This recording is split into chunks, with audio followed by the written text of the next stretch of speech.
चल पर इस वक्त की बड़ी खबर के साथ एक बार फिर से आपके सामने मौजूद है, जहां पर उत्तर प्रदेश के विधानसभा चुनाव को लेकर इस वक्त ये बड़ी अपडेट सामने आ रही है। एक और प्रधानमंत्री उत्तर प्रदेश में दे रहे हैं भाषण और दूसरी ओर बीजेपी के कार्यालयों पर भारतीय जनता पार्टी के अपने कार्यकर्ताओं ने जोरदार तरीके से तोड़फोड़ की है। जगह जगह दोस्तों आग भी लगाई है। बताएंगे आपको कहां से ये बड़ी अपडेट आ रही है। इसी के साथ में चलेंगे एक और बड़ी जानकारी की तरफ, जहाँ पर भारतीय जनता पार्टी को एक और तगड़ा झटका लगा है। बागपत के अंदर बीजेपी के खिलाफ जनता ने जोरदार विरोध जाहिर किया है। दोस्तों लाठियों का जवाब वोट से देने की है अपील। बताएंगे आपको क्या है ये पूरा माजरा और इसी के साथ में चलेंगे एक एक करके सभी बड़ी अपडेट की तरफ। लेकिन उससे पहले अगर आप भी उत्तर प्रदेश के विधानसभा चुनाव के अंदर सत्ता परिवर्तन की जोरदार लहर बहते हुए देखते हैं और 250 की रफ्तार से चल रही है साइकिल, बनेगी इस बार साइकिल की सरकार, बनेंगे अखिलेश यादव मुख्यमंत्री। अगर आप भी करते हैं इस बात का समर्थन तो वीडियो को लाइक करके लाल बटन दबाकर चैनल को सब्सक्राइब करके घंटी को दबाकर कमेंट बॉक्स में जय जवान जय किसान, किसान एकता जिंदाबाद जरूर लिखेगा। चलते हैं सबसे पहले और बड़ी अपडेट की तरफ, जहाँ पर एक और प्रधानमंत्री उत्तर प्रदेश के अंदर भारतीय जनता पार्टी के नेताओं कार्यकर्ताओं को संबोधित करते हुए राज्य के अंदर सरकार बनाने के बड़े बड़े दावे कर रहे हैं। और दूसरी ओर भारतीय जनता पार्टी के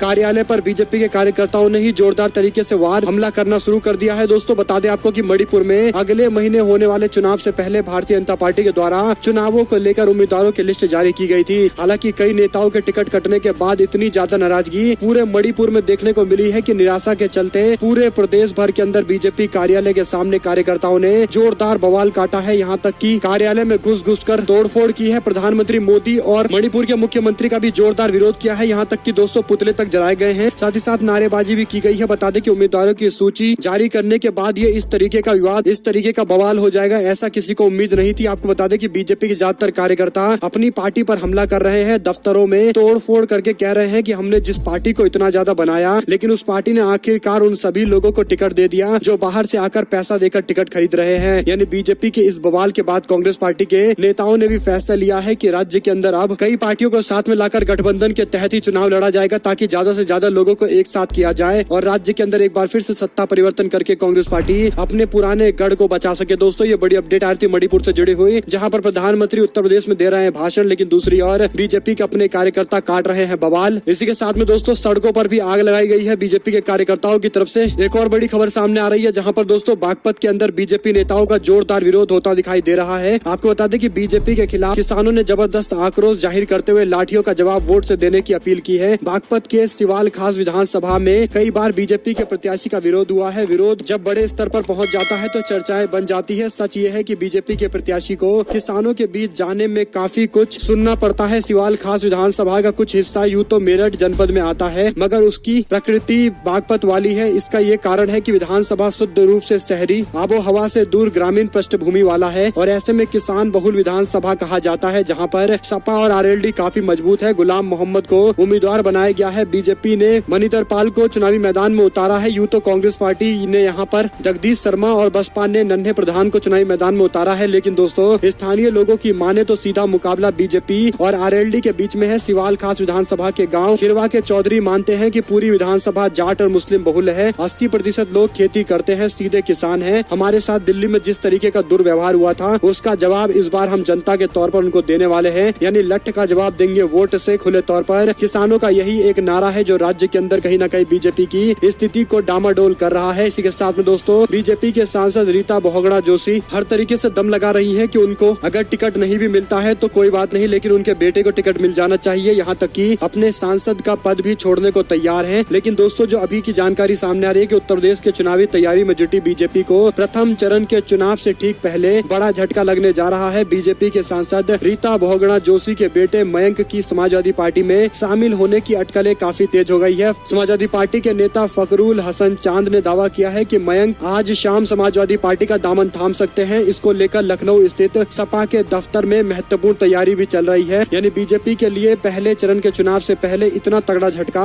लगने वाला है जो कहीं न कहीं दोस्तों बीजेपी को आगे आने वाले दिनों के अंदर भी परेशान करता दिखाई पड़ेगा। एक और अपडेट की माने तो उत्तराखंडी को लाकर बना दिया यूपी का मुख्यमंत्री, केशव प्रसाद मौर्य को बना दिया शिखंडी। सीएम योगी आदित्यनाथ पर ओपी राजभर ने ये तंज कसा है। यूपी के चुनावी सरगर्मियों के बीच में जुबानी जंग तेज हो गई है। भारतीय देव सुहेल समाज पार्टी के प्रमुख ओम प्रकाश राजभर ने उत्तर प्रदेश के मुख्यमंत्री योगी आदित्यनाथ पर तंज कसा है। उन्होंने योगी को उत्तराखंडी बताते हुए डिप्टी सीएम केशव प्रसाद मौर्य को शिखंडी बता दिया। एक न्यूज चैनल के कार्यक्रम में राजभर ने दावा किया है कि पिछड़ों के बीच में बीजेपी के खिलाफ जोरदार नाराजगी है और इसी के कारण भारतीय जनता पार्टी को इस बार जनता सबक सिखाने के लिए तैयार है। स्वामी प्रसाद मौर्य का ईडी सीबीआई का डर था क्या, ये सवाल उनसे पूछा गया तो राजभर ने इंडिया टीवी से बात करते हुए कहा कहा कि 2.5 महीने पहले हमने कहा था कि 1.5 दर्जन से ज्यादा मंत्री हमारे साथ आना चाहते हैं, लेकिन लोगों को मजाक लग रहा था। लेकिन जब ये खेल हो गया उसके बाद बीजेपी के लोग कह रहे हैं कि सीबीआई और ईडी के डर से गए हैं, जबकि हकीकत ये है कि बीजेपी के अंदर किसी भी पिछड़ा जाति के लोगों का कोई उद्धार नहीं हुआ। उनके खिलाफ काम किए गए हैं। उनके प्रति सरकार के उदासीन रवैये के कारण वो हमारे साथ में आना चाहते हैं और एक साथ मिलकर राज्य के अंदर सत्ता परिवर्तन के हुंकार भी भर रहे हैं। इस बीच आपको बता दें कि गोवा चुनाव के अंदर दिवंगत सीएम मनोहर पर्रिकर के बेटे के समर्थन में शिवसेना पणजी विधानसभा सीट से नहीं उतारेंगे उम्मीदवार। गोवा के दिवंगत मुख्यमंत्री और बीजेपी के नेता मनोहर पर्रिकर के बेटे उत्पल पर्रिकर का समर्थन करने के लिए शिवसेना ने अपना वादा निभाया। दरअसल शिवसेना ने पणजी सीट से अपना उम्मीदवार वापस ले लिया है। बता दें कि इससे पहले उत्पल पर्रिकर ने बीजेपी से टिकट नहीं मिलने के बाद निर्दलीय चुनाव लड़ने का ऐलान किया था। इससे पहले शिवसेना के सांसद संजय राउत सभी विपक्षी दलों से अपील कर चुके हैं कि बीजेपी से टिकट नहीं मिलने की सूरत में उत्पल के समर्थन में सभी दल एक साथ आ जाए, उनका समर्थन करें ताकि उनकी जीत को सुनिश्चित किया जा सके। संजय राउत ने महाराष्ट्र के मंत्री आदित्य ठाकरे को टैग करते हुए ट्वीट करते हुए कहा कि हम अपनी बात पर अटल है। शिवसेना पणजी से अपना उम्मीदवार शैलेंद्र वलिंगकर को वापस ले रही है। इतना ही नहीं, हमारे कार्यकर्ता उत्पल पर्रिकर का पूरा समर्थन करेंगे। हमारा मानना है कि पणजी की लड़ाई सिर्फ चुनाव की नहीं है बल्कि गोवा की राजनीति को शुद्ध करने की लड़ाई है। उत्पल पर्रिकर जो एक इंजीनियर है, उनका कहना है कि पणजी में बीजेपी के उम्मीदवार के खिलाफ लड़ने के लिए उन्होंने पूरी तैयारी कर रखी है और ऐसे में शिवसेना की तरफ से भी राजनीतिक कार्ड खेल दिया गया है। दोस्तों, इस पर आप लोग की क्या कुछ राय है, लिखकर जरूर बताइएगा। वहीं आपको बता दें कि इलेक्शन कमीशन ऑफ इंडिया की तरफ से एक प्रेस कॉन्फ्रेंस की गई है जिसमें जानकारी दी गई है कि आगे आने वाले दिनों के अंदर भी रैलियों पर बैन रहेगा। आपको बता दें कि इलेक्शन कमीशन ने कहा है कि 1000 लोगों की रैली की जा सकती है, यानी जो फिजिकल प्रेजेंट होगी, जो लोग खुद उपस्थित होंगे रैली में, उनकी संख्या 1000 से ज्यादा नहीं होनी चाहिए अगर बाहर में रैली हो रही है तो। और अगर किसी छत के नीचे रैली हो रही है, किसी इंडोर मीटिंग चल रही है तो 500 से ज्यादा लोगों को अलाउ नहीं किया जाएगा। 20 people allow for door to door campaign, इस तरीके से भी जानकारी दी गई है। वहीं पर दोस्तों कुछ रिलैक्सेशन जरूर दिया गया है, लेकिन इलेक्शन कमीशन ने 11 तारीख तक के लिए पूरी तरीके से एक बड़ी रैली करने पर प्रतिबंध लगा रखा है। आप लोग क्या समझते हैं, इसके पीछे क्या हो सकता है बड़ा कारण जिसके कारण इलेक्शन कमीशन ये फैसला ले रहा है? इसी के साथ में दोस्तों चलते हैं एक और बड़ी जानकारी की तरफ, जहां पर आपको बताते चले कि आज अखिलेश यादव ने करहल विधानसभा से अपनी उम्मीदवारी का ऐलान कर दिया है। आज सुबह सुबह अखिलेश यादव मैनपुरी के करहल सीट पर पहुंचे थे, जहां पर जाकर उन्होंने अपना नामांकन दाखिल किया और नामांकन दाखिल करने के साथ साथ इस सीट से प्रचंड जन समर्थन के साथ चुनाव जीतने का ऐलान भी कर दिया। आपको बता दें कि अखिलेश यादव जब पहुंचे तो उनके साथ में रामगोपाल यादव भी मौजूद रहे। दोनों ने एक साथ मिलकर नामांकन अखिलेश यादव का दाखिल कराया है। इसी के साथ में दोस्तों आशीर्वाद देते हुए अखिलेश यादव को विजय भवा कहते हुए दिखाई दिए वरिष्ठ नेता। और ऐसे में कहीं न कहीं राज्य के अंदर करहल सीट से कोई मुख्यमंत्री चुना जा सकता है, साफ तौर पर ये दिखाई पड़ रहा है। आप लोग की क्या कुछ राय है, लिखकर जरूर बताइएगा। इसी के साथ में दोस्तों ओ मित्रों, ओमिक्रॉन से ज्यादा खतरनाक है, तंज कसते हुए शशि थरूर की तरफ से नरेंद्र मोदी पर यह बात कही गई है। कांग्रेस पार्टी के वरिष्ठ नेता शशि थरूर ने सोमवार को प्रधानमंत्री मोदी के लोकप्रिय वाक्य मित्रों पर तंज कसते हुए कहा कि